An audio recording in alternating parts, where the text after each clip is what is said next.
What does a router do when it receives a packet for a network it has never heard of? Without help, it simply drops that packet. The answer is a default route, often called the gateway of last resort. We write a default route as 0.0.0.0 with a mask of 0.0.0.0 or 0.0.0/0. That prefix is the least specific route possible, so it matches every destination. The router always prefers a more specific match first and uses the default only as a fallback.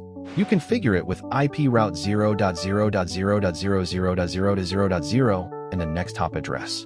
On a stub network, this one line replaces dozens of individual routes. It usually points toward the internet or a core router upstream. Next, consider a routing table cluttered with many contiguous networks. A summary route, also called an aggregate route, collapses them into a single entry. For example, 10.1.0.0, 10.2.0.0, and 10.3.0.0 can fold into 10.0.0.0/8.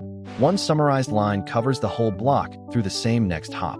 A smaller table uses less memory and speeds up every lookup. Good addressing design keeps these blocks contiguous so summarization stays clean. Now suppose you have two paths to the same destination, a primary and a backup. A floating static route is that backup, and it floats above the table until needed. Every route carries an administrative distance, a measure of how trustworthy its source is.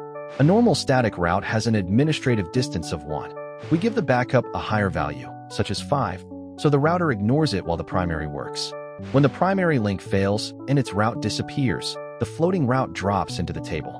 Traffic reroutes automatically, then returns to the primary once it recovers. Verify everything with show IP route and look for the default, the summary, and the backup. Default, summary, and floating routes. 3 simple tools that keep your table lean and resilient.